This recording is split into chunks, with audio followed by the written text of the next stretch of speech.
Alhamdulillah kita dipertemukan oleh Allah di majelis, di tempat dan acara yang sangat istimewa ini. Salawat dan salam kita sanjungkan pada qudwatun hasanah baginda Nabi kita Muhammad sallallahu alaihi wasallam. Ada 3 keistimewaan pertemuan kita pagi ini. Semoga ketiga-tiganya kita mendapatkan dan insya Allah kita akan mendapatkan. Keistimewaan pertama adalah bahwa kita diberikan kesaktian oleh Allah langsung. Yang Allah nyatakan dalam surat Al-Isra, apabila orang sholat subuh, maka bagi yang laki-laki sejak keluar dari pintu rumahnya menuju masjid, kita diberikan pengawalan langsung oleh Allah, diturunkan para malaikat yang ngawal kita untuk menyaksikan sholat subuh kita. Inna Qur'anal fajri kana mashhuda. Sesungguhnya orang yang rajin sholat subuh itu akan disaksikan, didukung, di-backing, dikawal oleh para malaikat. Jadi nggak pakai jin-jinan, nggak pakai khodam-khodaman, nggak pakai sihir-sihiran, langsung Allah yang backing, yang memberikan utusan ribuan malaikat gitu ya, datang mengawal kita berangkat ke masjid. Nah, karena pengajian kita pagi-pagi, kita yakin kan udah pada mandi kan gitu, udah pada sholat subuh tadi kan, itu artinya kita mendapat dukungan dari Allah dan Allah mengirim kita ribuan malaikat. Walaupun mata di kepala kita mungkin tidak mampu melihat makhluk-makhluk gaib, tetapi mata batin kita, hati kita mudah-mudahan merasakan, merinding saya tuh jadinya tuh kan bahwa hari ini kita duduk, ketahuilah sama-sama disaksikan oleh ribuan para malaikat. Siapa yang bilang? Allah. Inna Qur'anal fajri kana mashhuda. Orang yang sholat subuh itu disaksikan, didukung oleh para malaikat. Nah, yang kedua adalah kita sama-sama datang ke sini, termasuk saya bukan ingin mengajarkan, tapi sama-sama ingin belajar. Apalagi ilmu saya belum cukup, maka saya juga harus dapat bimbingan. Jadi nggak berani menafsirkan Al-Quran, jadi harus cari tafsirnya gitu ya, supaya nanti di dalam membacakan ayat nggak tersesat. Kita bertanya pada para ulama gitu ya. Jadi kata Rasulullah bahwa majelis ilmu ini merupakan taman surga gitu kan, min riyadil jannah. Sehingga mari sama-sama kita ikhlaskan niat kita, kita lapangkan dada kita, sehingga hari ini kita seolah-olah sedang berada di taman-taman surganya Allah Subhanahu wa taala.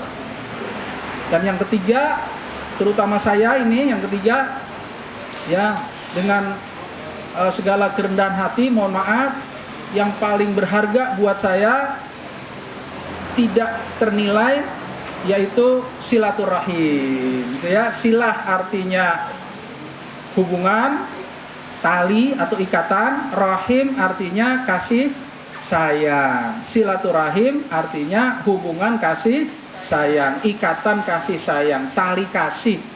Jadi kalau ada orang ngomong Kristen tali kasih, jangan kita kaget benci gitu ya. Itu ajaran kita juga sebenarnya ya, tali kasih.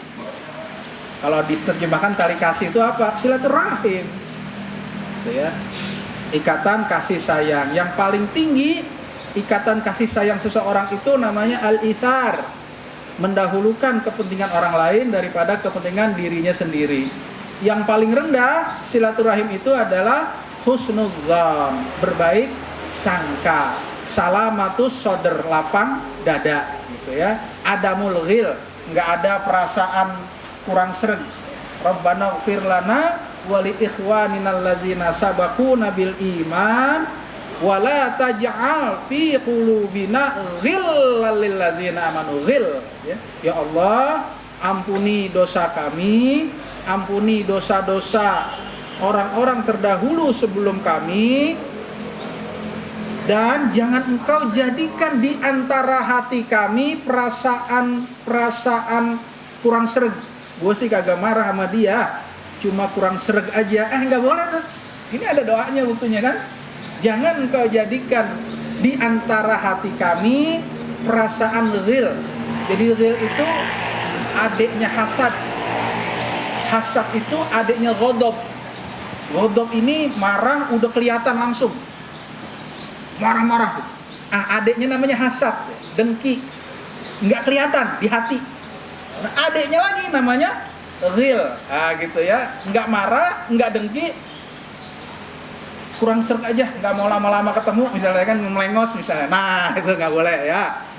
Wala taj'al fi qulubina ghillal lil ladzina amanu. Jangan engkau jadikan di antara hati kami perasaan-perasaan nggak enak, perasaan kurang serg. Nah, itu silaturahim minimalis yang paling rendah. Tapi kalau keadaan emosi kita memuncak masih boleh juga, marah juga boleh.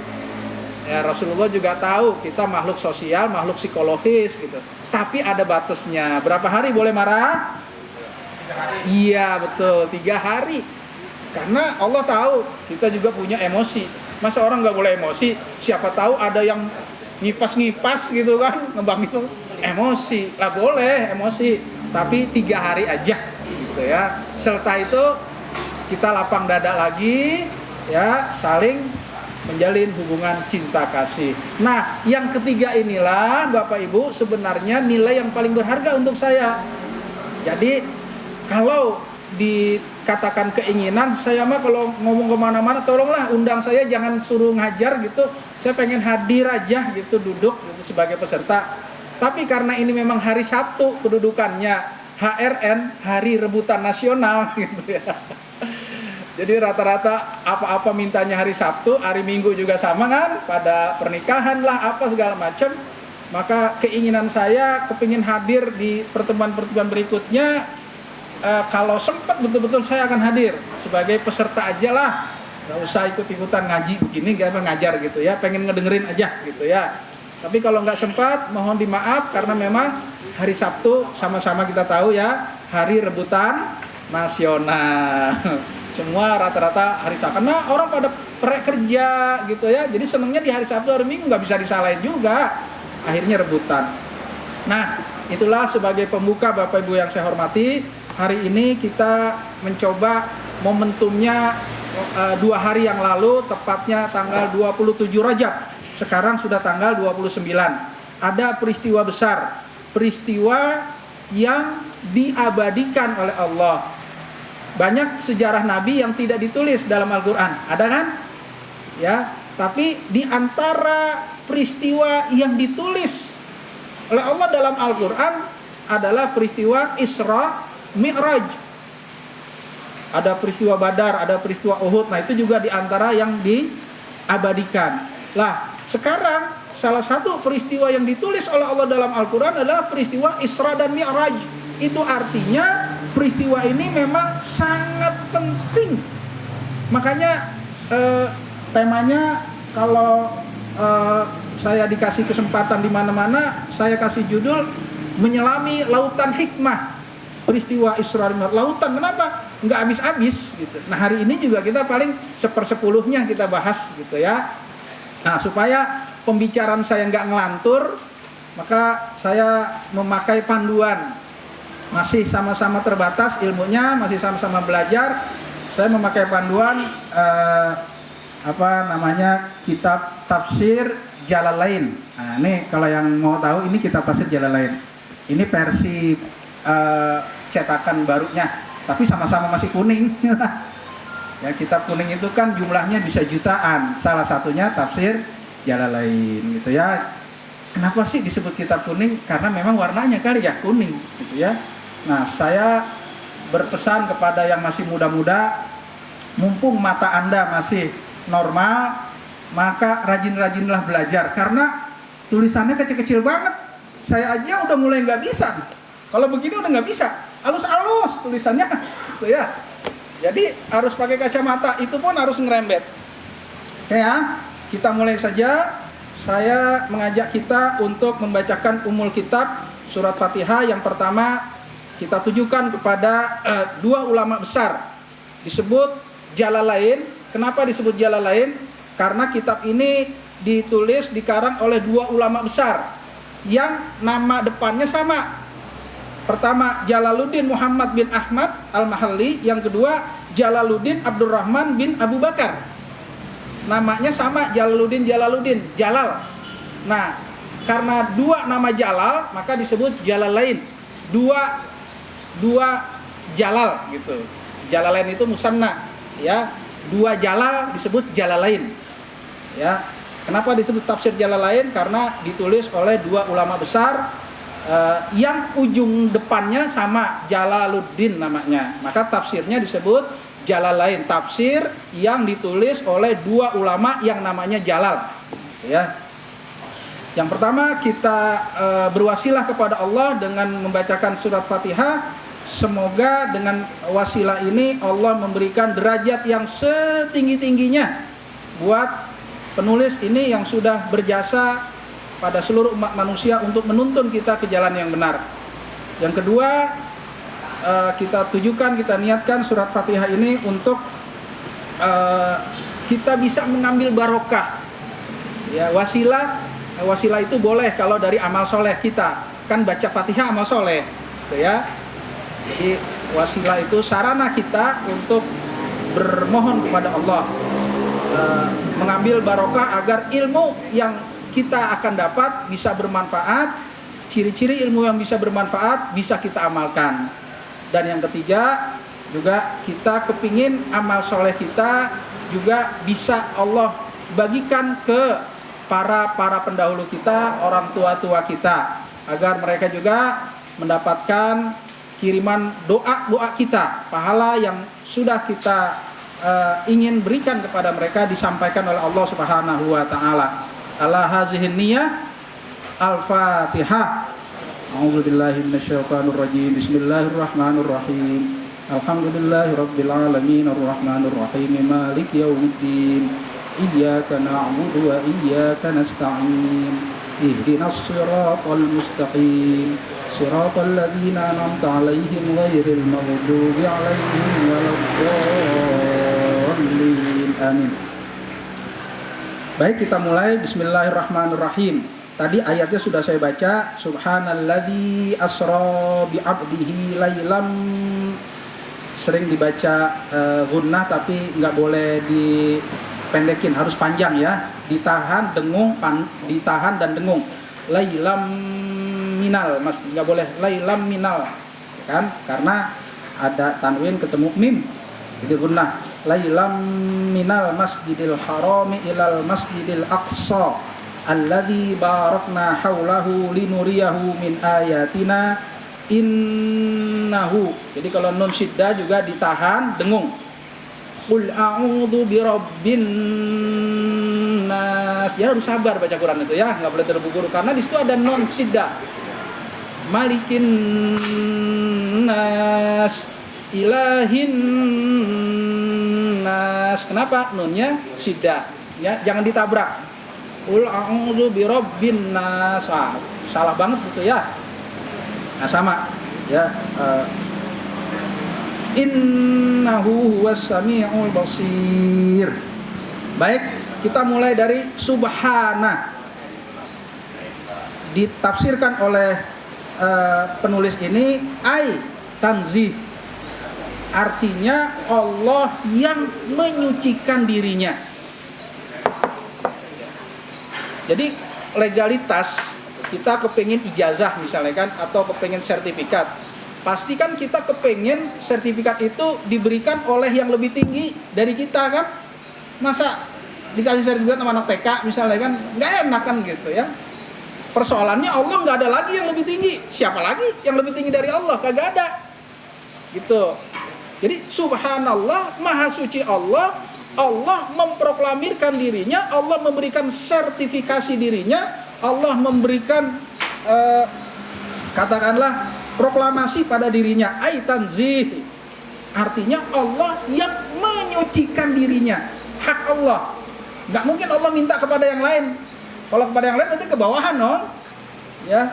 Mau nggak kita minta sertifikat dari bawahan? Kan kagak mau gitu. Nah, Allah nggak punya atasan karena Allah yang paling tinggi. Kemudian alladzi asra bi 'abdi. Dialah Allah yang memperjalankan. Jadi Isra Mi'raj pekerjaan siapa? Pekerjaan Allah. Proyek siapa? Proyek Allah. Teknologi siapa? Teknologi Allah. Tolong ya Bapak Ibu ya. Pekerjaan Allah, proyek Allah, gitu ya, teknologi Allah, buruk kendaraan yang dibuat oleh Allah.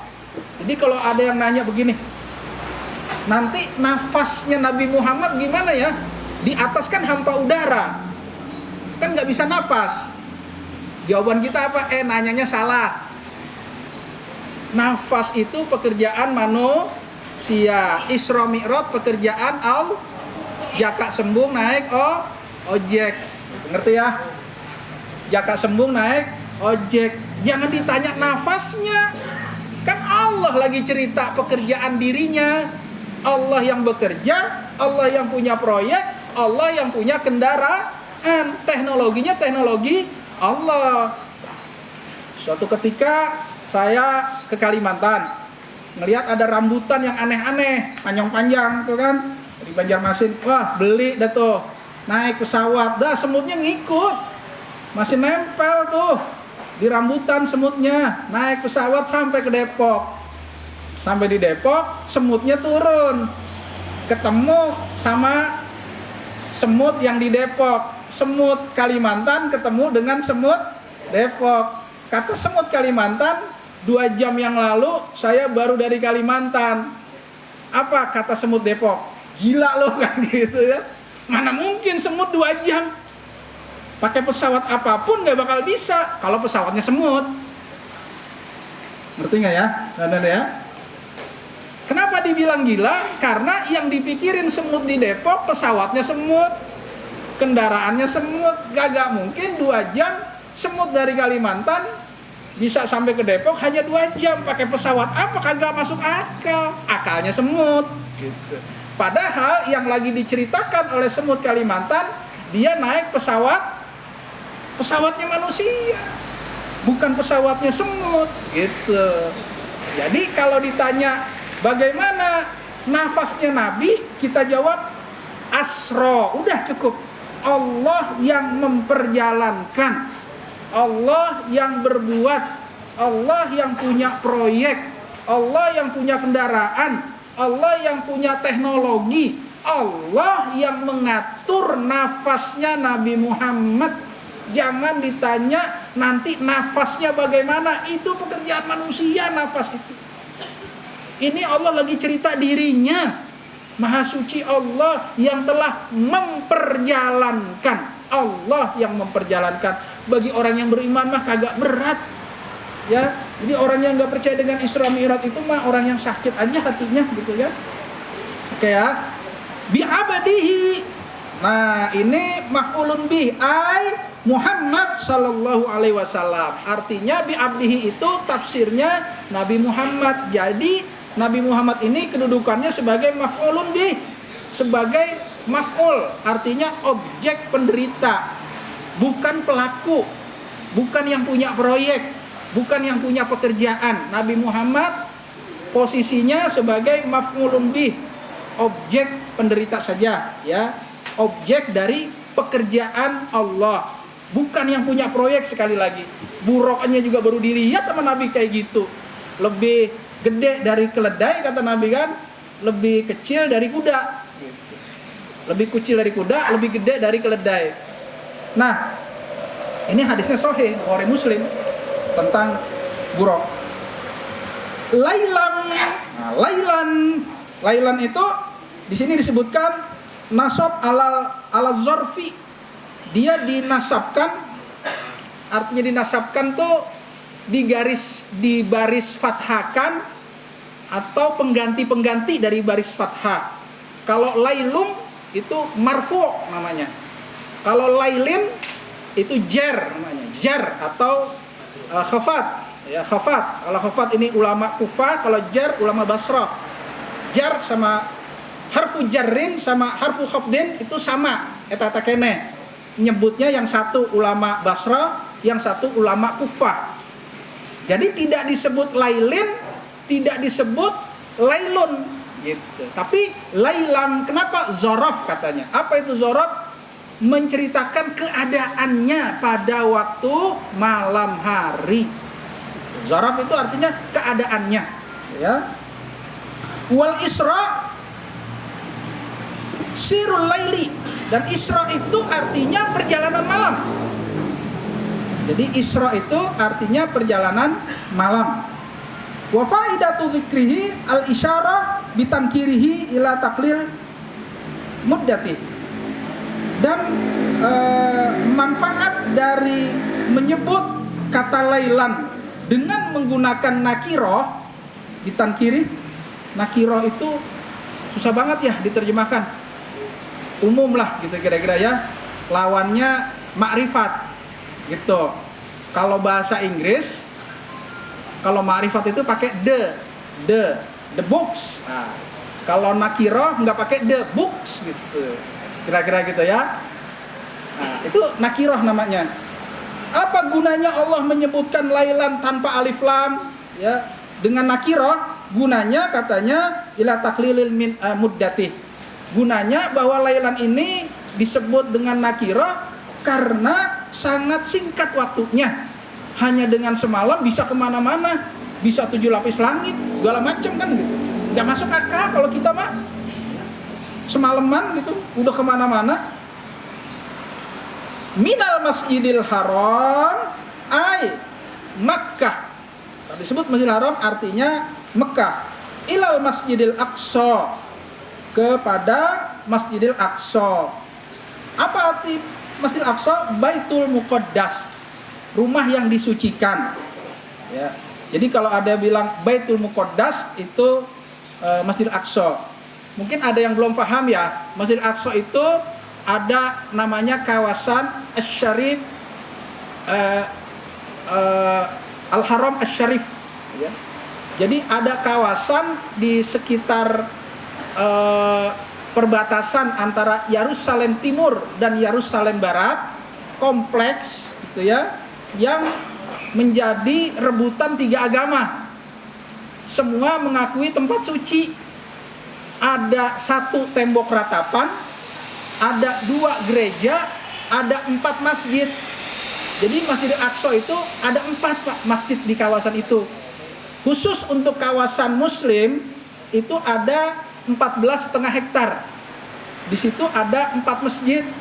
Ada masjid yang namanya Buraq, ada masjid yang namanya Kubah gitu kan, Sokhro itu kan yang kuning itu kan.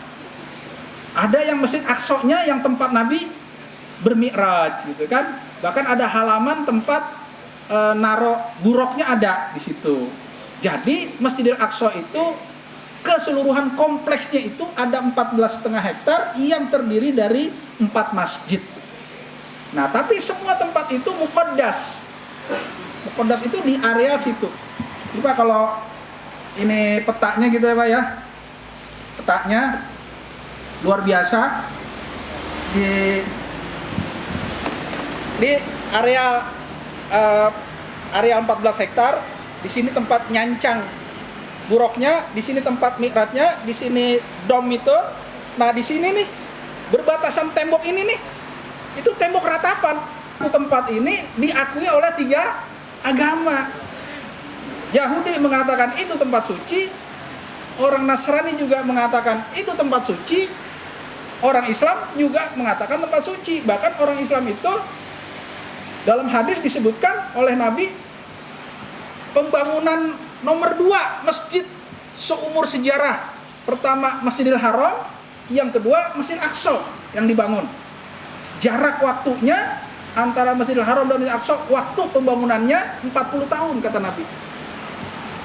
Gitu ya, luar biasa ya. Nah, jadi satu-satunya masjid juga yang disebut dalam Al-Quran adalah Masjidil Aqsa. Kita lanjut di sini. Baitul Muqaddas libudihi minhu muqaddas. Al-Aqsa itu maksudnya disebut Al-Aqsa karena saking jauhnya, gitu ya. Dan Nabi kita menyuruh tiga masjid yang harus kita ziarahi. La tusyaddidur rihal illa ila talatin. Saya tidak akan memaksa umat saya, aku tidak akan memaksa umatku itu jalan-jalan kecuali 3 tempat. Dipaksain kalau ada duit, gimana cara bisa jalan-jalan? Ya, rihal. Masjidil Haram, pertama Mekah, wa masjidi haza, yang kedua masjidku ini, maksudnya Masjid Nabawi di Madinah, wa masjidil Aqsa, dan yang ketiga kata Nabi Masjidil Aqsa. Jadi Masjidil Aqsa ini tempat yang kalau kita kunjungi dapat pahala. Ya semua masjid dapat pahala, tapi kan ada pahala jalan-jalannya gitu kan. Belum kita sholat, belum kita zikir, belum kita itikaf di dalamnya, jalannya saja, beli tiketnya saja udah pahala, udah ibadah karena disuruh oleh Nabi kita. Gitu. Ya. Jadi Aqsa itu tempat jauh artinya. Alladzi barakna haulahu, yang kami beri berkah sekitarnya, ai bitamari wal anhari, artinya di sekitar itu banyak buah-buahan dan banyak sungai. Di antara yang kita sering dengar di berita dulu ya, zaman dulu ada Sungai Yordan yang sangat terkenal. Maka ada daratan tinggi Golan, ada tepi barat Sungai Yordan. Itu dua yang ribut aja nggak kelar-kelar. Kemudian Sungai Yordan ini airnya dipecah-pecah oleh beberapa negara, oleh negara Suriah, oleh negara Yordan, oleh negara Israel, dipecah-pecah. Dan sekarang kondisi airnya itu yang asli sampai mengalir ke Laut Mati. Laut Mati ya, Laut Hitam. Kok jadi lupa? Ya. Itu cuma tinggal 40% karena udah dipecah-pecah, udah di jalan, udah gitu. Kemudian tingkat pencemarannya sudah sangat memprihatinkan. Udah banyak ikan yang nggak bisa hidup.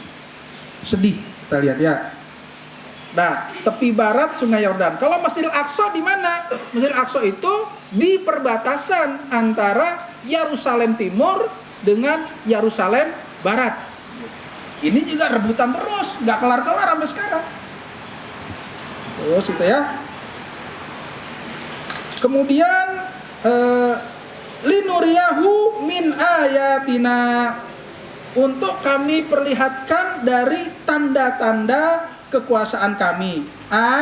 Artinya ajaibu qudratina, keajaiban kekuasaan kami, kata Allah. Jadi nanti banyak keajaiban. Nanti di sini ceritakan. Mohon maaf nanti ketika lembaran yang ini saya tidak bacakan karena terlalu panjang. Saya terjemahan langsung aja. Karena di sini cerita Nabi ketemu nabi-nabi terdahulu. Langit pertama ketemu Nabi Adam, langit terus saja luar biasa. Kalau dibacainnya sampai zuhur nggak kelar pantar ya. Satu lembar aja kan. Saya bacakan cepat aja. Ya. Jadi Allah memperlihatkan kepada Nabi keajaiban dari perjalanan Isra Mi'raj itu. Innahu huwas sami'ul basir. Innahu huwas sami'ul basir. Artinya al-alim. Allah Maha mengetahui bi aqwalin nabi, dengan segala ucapan Nabi, wa af'alihi, dan segala pekerjaan Nabi. Allah Maha mengetahui. Nah, ini baru saya mau langsung cerita singkat. Kalau saya bacain sampai zuhur, saya singkat aja perjalanan Nabi Isra dan Mi'raj di dalam sebuah hadis yang diriwayatkan Bukhari Muslim, tapi teksnya ini riwayat Muslim yang dikutip oleh tafsir Jalalain ini. Jadi panjang ya ini, sampai 1 halaman ceritanya. Saya terjemahkan saja ya, baca supaya waktu kita bagi-bagi. Saya sudah ada lagi 7:30 ceramah di Depok, tapi pakai Zoom, jadinya keburu ngejarnya. Kalau pakai kayak gini nggak keburu. sekitar 7:30 saya harus ngisi pengajian di Depok. Nabi SAW menceritakan kisah pengalaman Isra Mi'rajnya, bahwa yang pertama Nabi baru pertama kali katanya melihat buraq yang di situ warnanya putih, kemudian lebih tinggi, fauqal himar, ya, di atas keledai tingginya itu, dan di bawah bighal. Kemudian Nabi menyancang di halaman Masjidil Aqsa. Kemudian Nabi berjamaah sholat dengan nabi-nabi terdahulu, luar biasa ruhnya gitu kan. Kemudian Nabi diperlihatkan alam malakut. Alam malakut ini panjang banget dah penafsirannya. Saya baca tafsir dari Profesor siapa yang pimpinan Thariqah, Nazaruddin. Beliau menafsirkan alam malakut ini panjang lebar, luar biasa. Kalau saya simpulkan, alam malakut itu adalah sebuah alam yang gaib. Di situ tempat kompleks persinggahan berbagai macam makhluk-makhluk Allah yang sifatnya ruhani, kira-kira gitu. Kebalikannya alam jabarut gitu ya, alam yang sifatnya materialis, materi. Nah, saya nggak akan panjang lebar karena nggak diceritakan di sini. Cuma disebut alam malakut aja, Nabi ngomongnya begitu. Saya diperlihatkan oleh Allah adanya alam malakut. Kemudian begitu selesai sholat, disebutkan habis sholat berjamaah, Nabi jadi imam, makmumnya Nabi Adam sampai Nabi Isa, luar biasa kan? Ya. Terus belum naik, Nabi dikasih 2 minuman disebutkan di sini. Ada minuman khamar, ada minuman susu. Kemudian Nabi mengambil susu. Maka oleh Jibril dikatakan tepat sekali karena agama yang Anda bawa, Islam, adalah agama fitrah. Susu itu merupakan lambang bahwa Islam itu dinul fitrah. Kira-kira gitu ya. Saya singkat aja nih Pak, terlalu panjang. Kemudian kata Nabi, ya, Sumaraja bi ila sama'id dunya. Kemudian Nabi diajak oleh Jibril ke langit pertama. Ya, kemudian Jibril ngetok-ngetok pintu. Assalamualaikum. Kemudian langit pertama itu ngomong, siapa anta, man anta? Jibril berkata, saya Jibril. Kemudian ditanya lagi oleh penduduk langit pertama, siapa yang bersama engkau? Jibril menjawab, yang bersama saya adalah Muhammad sallallahu alaihi wasallam. Kemudian ditanya lagi, jadi lama buka pintunya juga, kagak dibukain, ditanya dulu, apakah memang Muhammad ini memang sudah diberikan izin dapat utusan untuk bertemu kepada Allah? Ya, kata Jibril, iya, Nabi Muhammad itu sudah diperintahkan oleh Allah untuk bertemu kepadanya. Maka dibukakanlah pintu langit pertama. Kemudian Nabi mengaku ketemu Nabi Adam. Gitu ya. Nabi Adam itu ada di langit pertama. Farahaba, maka Nabi Adam mengucapkan selamat datang dengan kegembiraan yang luar biasa kepada saya, menyambut dengan luar biasa. Wada Ali, dan Nabi Adam itu mendoakan kepada saya bi khair, dengan segala macam kebaikan-kebaikan. Kemudian aku diajak lagi oleh Jibril ke langit yang kedua.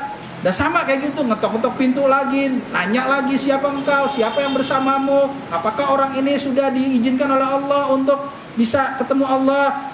Terus dijawab lagi, iya. Maka dibuka pintu di langit kedua ini. Maka kemudian ketemulah yang namanya Nabi siapa ini? Langit kedua, Nabi Yahya dan Nabi Isa. Langit kedua siapa? Nabi Yahya dan Nabi Isa. Kemudian diajak lagi Nabi untuk naik ke langit yang ketiga, ya, bersama Jibril. Kemudian ketok-ketok pintu lagi, dialog lagi, panjang lagi gitu kan. Akhirnya dibukakan lagi, ketemu di langit yang ketiga ini siapa nabinya? Nabi Yusuf. Tapi ketika ketemu Nabi Yusuf ada kalimat tambahan di sini nih, yaitu kata Nabi, saya diberikan kesempatan oleh Allah untuk melihat sebagian dari kegantengan Nabi Yusuf yang tadinya Nabi Muhammad cuma dengar ceritanya doang, gitu. Ya, kata Nabi Muhammad, saya diberikan oleh Allah kesempatan untuk melihat bagaimana gantengnya Nabi Yusuf alaihissalam. Maka Nabi Yusuf menyambut dengan baik dan mendoakan kepada Nabi Muhammad, ya, wada'ali, mendoakan aku, katanya, bi khair, dengan kebaikan.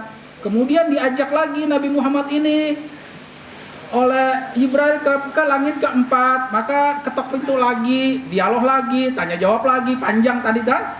Ini yang bikin panjang tuh gitu, karena nggak langsung dibukain. Kemudian ketemu di langit keempat, siapa? Saya ketemu Nabi Idris. Nah, langit keempat, Nabi siapa? Nabi Idris. Maka Nabi Idris menyambut saya dengan baik dan mendoakan kepada saya dengan kebaikan-kebaikan. Kemudian saya diajak lagi naik langit yang kelima. Ketok pintu lagi Jibrilnya, dialog lagi, tanya jawab lagi, baru dibukain lagi. Maka saya melihat di langit yang kelima itu siapa? Nabi Harun. Nah, Nabi Harun di langit kelima. Maka Nabi Harun menyambut saya dengan baik dan Nabi Harun mendoakan kepada saya dengan kebaikan. Kemudian saya diajak lagi, kata Nabi, ke langit keenam. Ketok pintu lagi Jibril, kemudian dialog, tanya jawab lagi. Kemudian akhirnya berhasil dibukain di langit keenam ini. Kemudian ketemu siapa di langit keenam? Nabi Musa. Maka Nabi Musa memberikan sambutan kepada Nabi Muhammad. Kemudian Nabi Musa itu mendoakan kepada Nabi Muhammad dengan kebaikan. Kemudian diajak lagi Nabi Muhammad ke langit ketujuh. Maka ketok pintu lagi Jibril, terjadi dialog lagi, dibuka lagi pintu ketujuh. Ternyata di dalamnya ada Nabi Ibrahim alaihissalam. Ya, tapi Nabi Ibrahim ini beda nih, dia senderan. Di langit ketujuh itu ada masjid, masya Allah, ada masjid, ya. Ila Baitul Ma'mur. Jadi Nabi Ibrahim itu senderan di Baitul Ma'mur. Jadi Baitul Ma'mur itu nama masjid, ya Bapak Ibu, nama masjid yang ada di langit ketujuh. Kemudian kata Nabi Ibrahim, ya, wa huwa yadkhuluhu kulla yaumin sab'una alf malakun.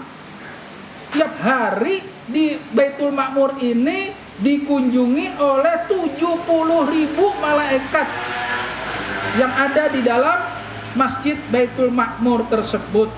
Jadi Masjid Baitul Ma'mur ini adalah masjidnya tempat ibadah para malaikat, minimal satu harinya ada 70.000. Dah berapa luasnya tuh kira-kira tuh masjid tuh, ya, luar biasa. Kemudian diajak lagi Nabi ngelihat berbagai macam, ya, ada ngelihat arasnya Allah, ada ngelihat surga, ngelihat neraka, sampai tinggal satu lagi, yaitu ke Sidratul Muntaha, ila Sidratil Muntaha. Disitulah Nabi sendirian, nggak ditemenin lagi oleh Jibril. Jibrilnya udah nggak level, subhanallah. Jadi sumar laqad khalaqnal insana fi ahsani taqwim. Kemudian dalam surat Al-Isra ayat 70, walaqad karramna bani Adam, kami muliakan manusia ini, anak keturunan Adam. Jadi manusia kalau udah mulia, kata Allah, lebih dari malaikat. Mana buktinya? Buktinya Nabi Muhammad ketika tinggal satu tangga lagi ingin ketemu Allah, malaikat Jibrilnya di stop, nggak boleh ikut-ikutan ketemu. Coba, padahal udah ngawal dari bumi, udah dikawal, naik langit 1, langit 2, langit 3, langit 4 sampai langit 7 dikawal sama Jibril. Udah tinggal satu tangga lagi, Jibril nggak boleh ketemu. Subhanallah. Kira-kira kalau kita kayak gitu kayak apa, ya?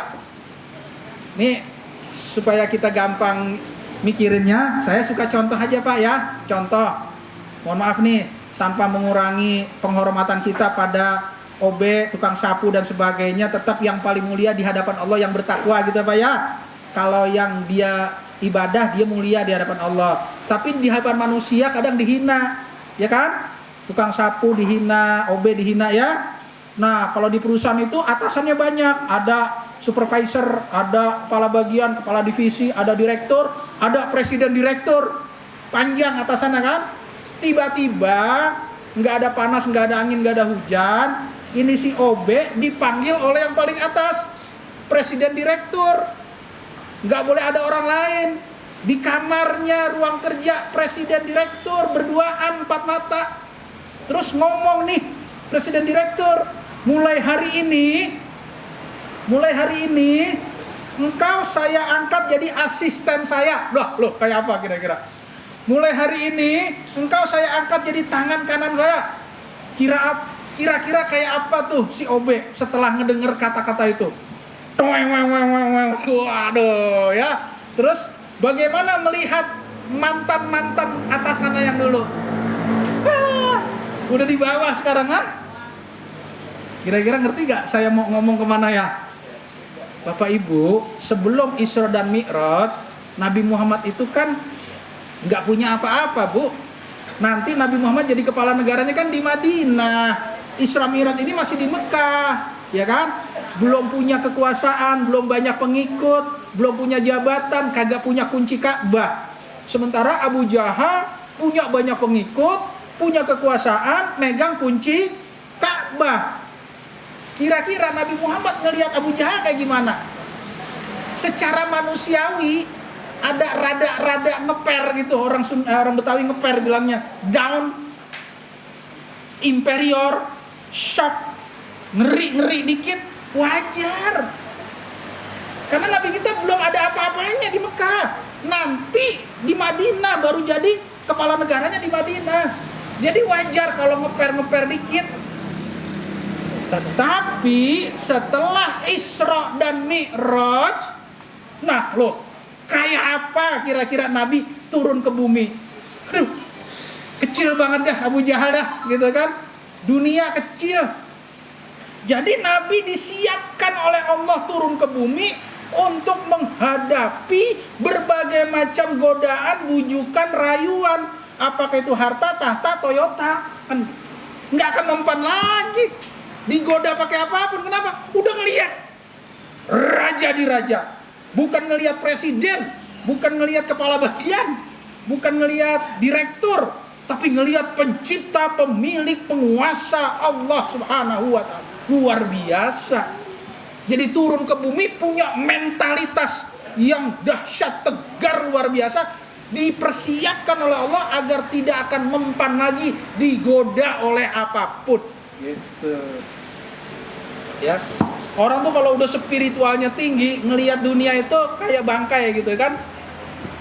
Yang makannya kata Nabi anjing, gitu kan. Kecil dunia ini kalau spiritualnya tinggi gitu. Nah, sehingga Bapak Ibu yang saya hormati, kalau kita yang begitu, kira-kira kayak apa perasaan gimana? Waduh, subhanallah. Atau gini aja dah, ya. Gampangnya gini, ada orang yang wisuda, salaman sama rektor, gitu ya. Salaman cuma sama rektor, itu dipajang fotonya, dibikin bingkai, ditaruh dah ruang tamu, betul nggak? Supaya tamunya ngelihat nih, udah wisuda, salaman sama rektor, tuh. Padahal rektornya mah udah lupa sama dia, gitu kan? Salaman sama menteri, apalagi dipajang lagi, tuh kan? Ditaruh di ruang tamu, nih, udah salaman sama menteri, tuh. Terus sama presiden, wah udah dibikin gede, kan? Percaya nggak kalau ada orang salam presiden pasti dibikin bingkai fotonya kan? Nah itu baru salaman. Presiden belum ngomong, kamu jadi tangan kanan saya, belum ngomong begitu. Kamu jadi asisten belum, baru salaman doang. Dah presidennya juga udah lupa. Habis itu udah lupa, nggak kenal lagi sama kita. Cuma sekali itu doang. Udah begitu bangganya orang itu, wah megar dadanya kan. Nah sekarang bukan sekedar salaman, tapi Rasulullah diproklamirkan oleh Allah, bahkan mendapat perintahnya di sini disebutkan ketetapan sholat 5 waktu, bukan perintah sholat ya Pak ya. Perintah sholatnya udah ada dari dulu, dari awal ya. Katakanlah ya ayyuhal muzammil qumil laila illa qalila, ya ayyuhal muddatsir aqimis sholata liduluki syamsi. Itu ayat-ayat perintah sholat sebelum Isra Mi'raj. Sudah banyak ayat-ayat perintah sholat sebelum Isra Mi'raj. Jadi Isra Mi'raj bukan perintah sholatnya, tetapi menetapkan aturan mainnya, jumlah rokaatnya, 5 waktunya. Ini kalau saya ceritakan panjang banget nih. Di halaman berikutnya Allah memberikan kewajiban kepada kita melalui Nabi Muhammad 50 waktu sehari. Kemudian Nabi Muhammad di sini disebutkan konsultasi sama Nabi Musa. Minta keringanan, kata Nabi Musa, jangan 50 waktu, umatmu gak akan kuat. Menghadap lagi Nabi Muhammad pada Allah, tawar, ya Allah, nanti kata Nabi Musa, umatku gak sanggup. Oke lah 45. Nah, dikurangin 5, balik lagi. Bagaimana kata Nabi Musa? Udah dikurangin, alhamdulillah, jadi berapa? Jadi 45. Wah, masih gak sanggup. Udah, menghadap Allah lagi, minta kurang lagi. Menghadap Allah lagi, turun lagi 5 jadi 40. Ngadep lagi Nabi Musa, naik lagi Nabi, terus saja sampai tinggal 5 waktu. Terus apa kata Nabi Musa? Minta kurangin lagi. Tuh Nabi Musa begitu tuh. Kritis orangnya. Dari zaman dulu juga, dari awal. Ya. Kata Nabi, aduh saya malu, udah berkali-kali. Masa nawar lagi gitu ya. Udahlah segini aja insyaallah gitu. Akhirnya ditetapkanlah 5 waktu untuk Nabi kita. Bapak Ibu rasanya udah kepanjangan, kalau saya bacakan lagi, kita ambil hikmahnya saja ya hari ini. Kan udah sampai ayatnya innahu huwas samiul basir. Ai al-alim bi aqwalin nabi wa af'ali. Artinya Allah Maha mengetahui terhadap segala perkataan Nabi dan perbuatan Nabi. Kita ambil hikmahnya saja. Yang pertama adalah ternyata banyak sekali rahasia-rahasia yang terdapat di dalam Isra dan Mi'raj. Bahwa pertama untuk menyempurnakan keimanan Nabi kita Muhammad SAW dan menjadi ujian buat kita semua.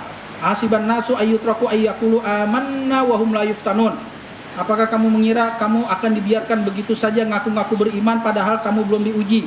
Walaqad fatannal ladzina min qablihim fala ya'lamannallahu allazina shadaqu wa la ya'lamannal kadhibin. Surat Al-Ankabut ayat 2 dan 3. Sungguh kami telah menguji orang-orang sebelum mereka, karena dengan ujian itulah akan jelas terlihat orang yang benar imannya dan orang yang bohong keimanannya.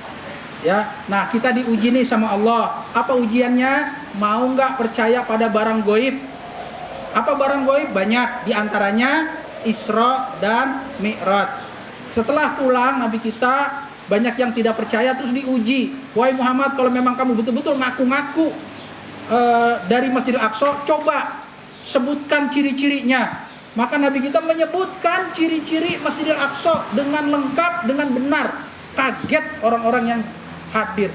Wah, benar. Semalaman dari Masjidil Haram Aqsa, dari Aqsa ke Sidratul Muntaha, begitu dites Nabi kita, ciri-ciri Masjidil Aqsa itu benar. Apa yang diceritakan oleh Nabi kita. Nah gitu ya. Maka mari sama-sama kita harus percaya. Karena bukan Isra Mi'raj saja, banyak sekali alam-alam gaib lain yang harus kita percaya gitu ya. Yang kedua, ada yang namanya tazwidul maknawi. Kita ingin meningkatkan mentalitas kita, kekuatan jiwa kita, supaya kita tegar dalam menghadapi godaan, tantangan, rintangan. Artinya kalau kita sholat selama ini merasa betul-betul berhadapan dengan Allah, disaksikan oleh Allah, di backing oleh Allah, didukung oleh Allah, diperkuat dengan kekuatan Allah, sholat subuh dikawal oleh malaikat, maka kita kuat, nggak akan mampu digoda oleh apapun.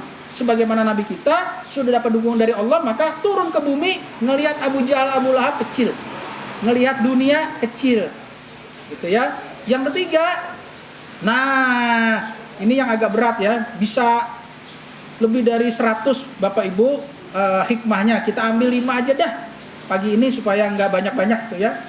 Yang ketiga ini agak berat buat kita, bahwa silaturahim. Tadi kan udah saya awal ya, silaturahim.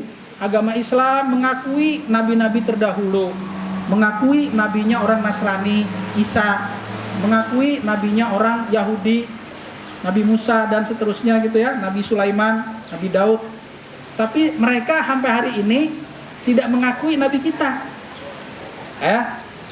Jadi kalau mau bicara toleransi agama, kita yang paling toleransi, Bu. Jangan diajarin orang Islam toleransi. Sekarang ini kita dituduh intoleran mulu ya, Bu ya. Kita buktikan saja ini, terbukti di sini ya, bahwa umat Islamlah yang paling toleran. Mohon maaf nih, jangan kaget. Jangan kaget ya. Kalau ditanya siapa yang paling pantas disebut pengikut Yesus, pengikut Nabi Isa, saya katakan yang paling baik pengikut Yesus adalah umat Islam, terutama laki-laki. Kenapa? Karena Yesus dikhitan. Nah, Nabi Isa dikhitan. Jadi kita khitan itu juga ikut Nabi Isa. Dan yang pertama kali mencontohkan khitan itu Nabi Ibrahim. Nabi Ibrahim dikhitan pakai kampak, pakai kampak. Berarti kita juga ikut agama Yahudi, ya. Yahudi yang dulu maksudnya, yang masih asli. Ya, siapa yang paling taat mengikuti agama Yahudi yang dulu? Orang Islam, buktinya dikhitan. Mereka khitan nggak? Nah, gitu ya. Ada orang masuk Islam gara-gara pembantu. Subhanallah.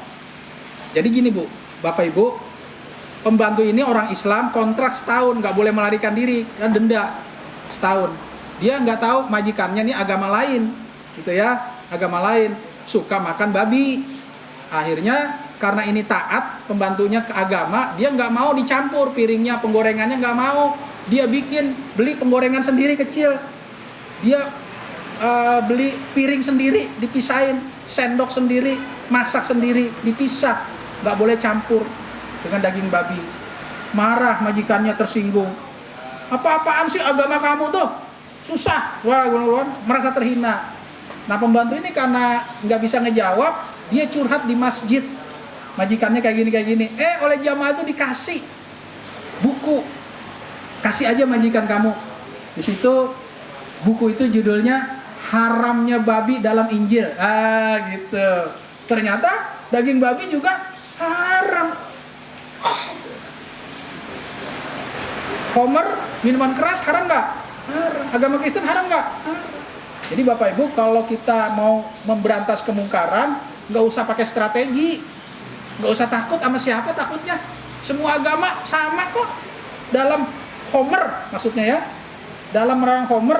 Jadi jangan terlalu banyak strategi. Kalau kemungkaran mah harus diberantas. Takut sama siapa lagi? Paling yang kagak suka ya ateis, ya PKI, komunis. Kristen harus dukung dong. Berantas narkoba, berantas minuman keras gitu ya. Nah, itu artinya mungkar, perbuatan mungkar itu nggak usah pakai otak. Semua agama harus mendukung, harusnya mah gitu ya kalau jujur. Baik, singkatnya bahwa Islam mengajarkan silaturahim, kasih sayang dengan nabi-nabi terdahulu. Ketemu nabi kita silaturahim. Itu artinya ikatan agama ini sama pada awalnya. Dulunya sama agama ini dari Allah Subhanahu wa taala sebelum kitab sucinya ditambah dan dikurangi. Gitu. Kita ambil satu ya, satu. Surat Ali Imran ayat 64. Ini jangan dibaca sepotong, bahaya sekali ayat ini dibaca sepotong. A'udzubillahi minasyaitonirrajim. Qul ya ahlal kitab ta'alu ila kalimatin sawa bainana wa bainakum alla na'budu illallah wa la nusyrika bihi syai'a wa la yattakhidha ba'duna ba'dan arbabam min dunillah fa in tawallaw faqulu syahadu bi anna muslimun. Katakan wahai Nabi Muhammad, wahai Rasul, kepada ahli kitab. Wahai Rasul, ngomong kepada ahli kitab, suruh ngomong kepada orang Nasrani dan orang Yahudi. Nabi kita suruh ngomong, ya. Ta'alu ila kalimatin sawa. Mari kita kembali kepada ajaran yang sama tuh. Sama kita tuh. Dengan Nasrani, dengan Yahudi sama. Mana bukti sejarahnya? Ini tadi. Masjidil Aqsa diakui oleh umat Islam tempat suci, diakui oleh Yahudi tempat suci, diakui oleh Nasrani juga tempat suci. Ada satu tembok ratapan, ada 2 gereja, ada 4 masjid. Coba, semuanya mengakui itu tempat suci. Berarti dulunya sama gitu. Ta'alau ila kalimatin sawa. Marilah kita kembali kepada kalimat yang sama, ajaran yang sama antara Islam, Nasrani, dan Yahudi gitu. Tapi jangan sampai situ, bahaya. Harus diterusin ayatnya ya. Bainana wa bainakum, antara kami umat Islam dan kamu orang Nasrani dan Yahudi sama, kita punya ajaran. Apa itu yang sama? Allah na'buda illallah. Tidak ada yang boleh kita sembah kecuali hanya kepada Allah. Enggak boleh nyembah Yesus, enggak boleh nyembah Yahwa dan sebagainya. Wala nusyrika bihi syai'a. Nah, yang kedua, samanya ini jangan kita musyrik, jangan kita sekutukan Allah dengan apapun juga. Yang ketiga, wala yattakhidha ba'duna ba'dan arbabam min dunillah. Jangan ada di antara kita menjadikan sebagian kita yang lain menjadi Tuhan. Jangan ada manusia mengangkat manusia lain menjadi Tuhan. Fir'aun mengangkat dirinya sebagai Tuhan. Raja Namrud mengangkat dirinya sebagai Tuhan. Dignatius mengangkat dirinya sebagai Tuhan. Banyak mengangkat dirinya Tuhan. Nabi Isa diangkat oleh pengikutnya. Saking baiknya Nabi Isa, saking lembutnya Nabi Isa, saking kasih sayangnya Nabi Isa, maka diangkat menjadi Tuhan. Maka Allah tahu nih bahaya nih kalau lembut-lembut banget. Nabi Muhammad suruh jalan di pasar. Nah, ya, tuh lihat tuh Nabi tuh jalan di pasar juga. Yamsyuna fil aswaq. Nabi kita disuruh makan. Karena Nabi Isa pada kagak ngelihat kapan makannya. Orang pada kagak tahu Nabi Isa makannya kapan ya. Kan Nabi Muhammad disuruh oleh Allah makan, tontonin kepada orang lain. Bahkan 7 bulan ditonton sama siapa? Keluarga Abu Ayyub Al-Ansori. Karena Nabi kita numpang dulu di Madinah, belum punya rumah, 7 bulan. Numpang dengan siapa? Numpang dengan Abu Ayyub Al-Ansori. Jadi makannya Nabi diketahui oleh istrinya Abu Ayyub. Oh, Nabi Muhammad gak suka bawang gitu. Tapi gak dihina, gak diambil aja ya. Siapa yang paling tahu Nabi itu gak suka bawang? Istrinya Abu Ayyub. Kenapa Nabi suruh mamer makan? Kenapa Nabi suruh jalan-jalan di pasar? Yamsyuna fil aswaq, Nabi diejek sama orang Yahudi. Nabi palsu, Nabi apaan tuh? Masa jalan-jalan di pasar katanya gitu ya. Ada 3 ayat Pak di antara surah Al-Furqan. Karena kalau Nabi nggak pernah jalan di pasar, kalau Nabi nggak pernah dilihat makan, kalau Nabi nggak dilihat beristri, nanti dituhanin lagi Muhammad itu. Wah, jadi Tuhan lagi. Udah terbukti Nabi Isa. Nabi Isa nggak kelihatan makannya kapan, nggak kelihatan nikahnya, memang belum nikah. Akhirnya diangkat jadi Tuhan. Wala yattakhidha ba'duna ba'dan arbabam min dunillah. Jangan di antara manusia mengangkat manusia lain menjadi Tuhan. 3. Artinya kalau 3 ini mau, dia mau, kita sama nih sama Kristen, sama Yahudi sama. Kalau mau. Kalau lagi ya, Allah na'budu illallah, tidak ada yang kita sembah kecuali Allah. Wala nusyrika bihi syai'a, dan tidak kita sekutukan Allah dengan apapun. Wala yattakhidha ba'duna ba'dan arbabam min dunillah, dan jangan ada manusia mengangkat manusia lain menjadi Tuhan selain Allah. 3, kalau mereka mau sama kita, sama Nasrani, sama Yahudi. Fa in tawallaw, tapi kalau dia enggak mau, enggak sama gitu loh. Jadi ayatnya jangan dipenggal, bahaya. Ada ayat gini. Wailul lil musallin, celaka orang yang sholat. Terus kalau nggak diterusin bahaya nggak? Orang sholat celaka. Harus dilanjutin ayat itu, gitu. Apa lanjutannya? Fa in tawallaw, kalau mereka nggak mau yang 3 ini, beda. Kita Islam sama Nasrani beda. Kenapa? Mereka nolak yang 3. Fa in tawallaw faqulu syhadu bi anna muslimin. Kalau mereka nolak yang 3 ini, perlihatkan perbedaannya bahwa kita ini beda. Ishhadu bi anna muslimin. Saksikan kami ini muslim, beda dengan kamu. Gitu kira-kira. Ujung ayatnya kayak gitu. Surat Al-Imran ayat 31. Nah, sebelum saya tutup, kalau dengan Nasrani saja kita disuruh silaturahim, ya, dengan Yahudi saja kita silaturahim, dicontohkan oleh Rasul, ketemu nabi-nabi terdahulu, maka apalagi sesama kita. Yuk sama-sama kita bersatu, kita berbaik sangka, jangan sampai kita mudah diadu domba. Salah satunya hoax ini ya. Dan kenapa silaturahim ini penting? Saya katakan kalau lagi berkunjung ke para pejabat ya Pak ya di Pemda, saya katakan para pejabat, Bapak, satu-satunya yang bisa mengalahkan hoax, gak ada lagi apa yang bisa mengalahkan hoax, silaturahim. Bisa ketemu langsung, cek and recheck, tabayyun. Ya ayyuhallazina amanu in ja'akum fasikum binaba'in fatabayyanu. Wahai orang beriman, jika kamu mendapat berita, cek gitu kan.